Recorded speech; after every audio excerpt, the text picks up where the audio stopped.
Hai semua, selamat datang di video ini. Perkenalkan, saya Desa Asri Nadi, mahasiswa S2 Pendidikan IPA, Universitas Pendidikan Ganesha.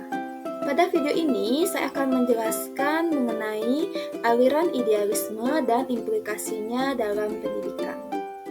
Nah, langsung saja yang pertama, apa itu idealisme?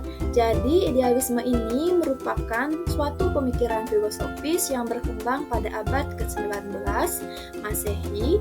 Nah, idealisme ini memandang bahwa realitas akhir adalah roh, bukan materi ataupun fisik. Selanjutnya, pada pengetahuan, idealisme menganggap pengetahuan yang diperoleh melalui panca indera dinyatakan sebagai hal yang tidak pasti atau tidak lengkap. Sedangkan nilai dipandang sebagai suatu hal yang kekal sehingga tidak akan berubah dari zaman ke zaman.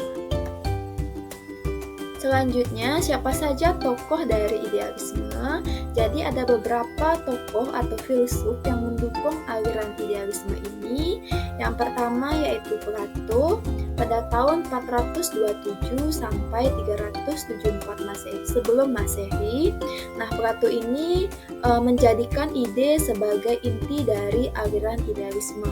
Plato menganggap bahwa ide merupakan suatu yang objektif. Ide diciptakan oleh pemikiran individu, namun pemikiran bergantung dari ide, sehingga pemikiran adalah menaruh perhatian terhadap ide.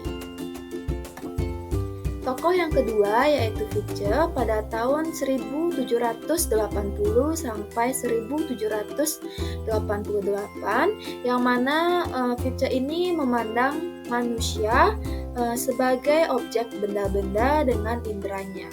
Proses intelektual akan berkembang dalam membentuk dan mengabstraksi objek menjadi pengertian seperti apa yang ada di pikirannya. Tokoh yang ketiga yaitu ada Hegel pada tahun 1770 sampai dengan 1831 yang memandang bahwa sesuatu yang mutlak itu adalah roh yang mengungkapkan diri di dalam alam semesta. Nah, roh ini memiliki hakikat sebagai ide atau pikiran dari manusia itu sendiri.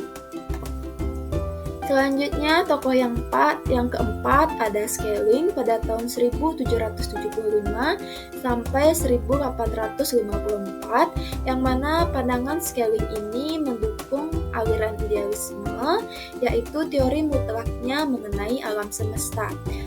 Yang mana menurut Schelling ini sesuatu yang mutlak adalah suatu kegiatan pengenalan yang terjadi terus-menerus dan bersifat kekal. Tokoh yang terakhir yang mendukung aliran idealisme ini ada Immanuel Kant pada tahun 1724 sampai 1808, yang mana Kant ini memiliki pandangan bahwa pengetahuan dimulai dari pengalaman, namun tidak semua pengalaman itu dapat berarti pengetahuan. Selanjutnya, apa saja konsep dari idealisme? Menurut Saragi et al. Pada tahun 2017, terdapat 5 konsep dari aliran idealisme ini.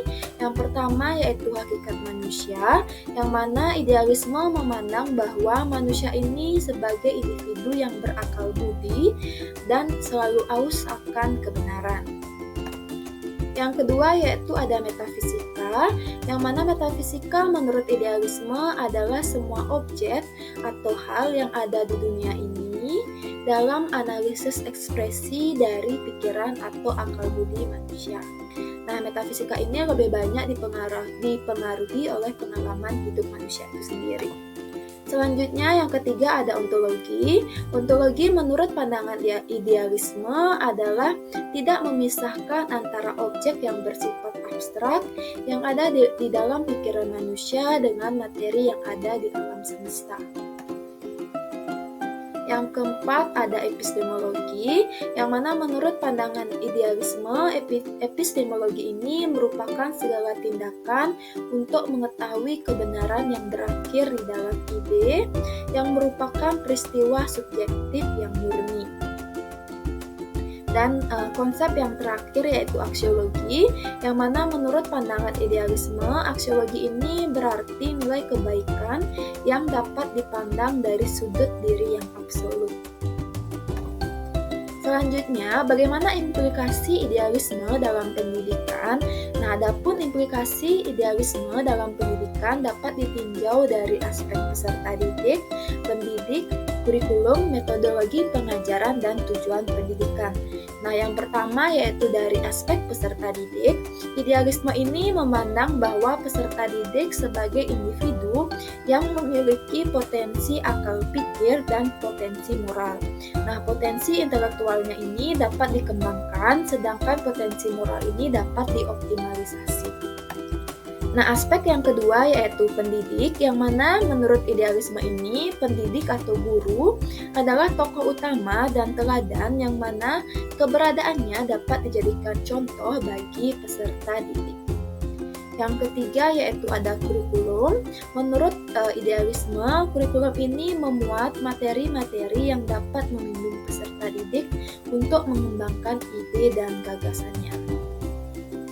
Selanjutnya yaitu metodologi pengajaran. Menurut idealisme, pengajaran itu merupakan penyampaian uraian kata-kata sehingga materi yang diberikan ke peserta didik itu terkesan verbal dan abstrak. Yang terakhir yaitu tujuan pendidikan, yang mana menurut idealisme ini pendidikan senantiasa dapat mendorong peserta didik untuk mencari kebenaran dengan mengembangkan ide ataupun gagasannya. Nah, sekian yang dapat saya sampaikan terkait idealisme serta implikasinya dalam pendidikan. Semoga video ini dapat dimengerti dan dapat bermanfaat bagi kita semua. Akhir kata, saya ucapkan terima kasih dan sampai jumpa.